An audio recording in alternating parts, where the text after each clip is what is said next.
मध्ये सुद्धा CBSE pattern लागू करण्यात येणार आहे। गेल्या काही वर्षापासून पालकांचा आपल्या मुलांना सीबीएसई बोर्डाच्या शाळेत टाकण्याचा कल वाढलेला आहे। त्यामुळे राज्य शिक्षण मंडळाच्या शाळांमधील प्रवेशांचं प्रमाण कमी होऊ लागलंय। त्यामुळे आता शिक्षण विभागाने हा महत्त्वाचा निर्णय घेतलाय। शिक्षण मंत्री दीपक केसरकर यांनी याबाबत माहिती दिली आहे।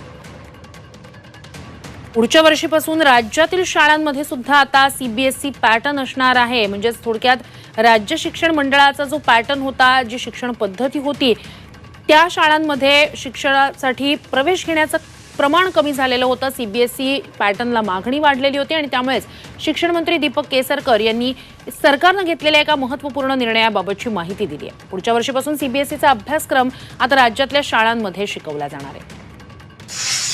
बोर्ड एसएससीच राहणार, माध्यम मराठी राहणार किंवा सेमी इंग्लिश राहणार।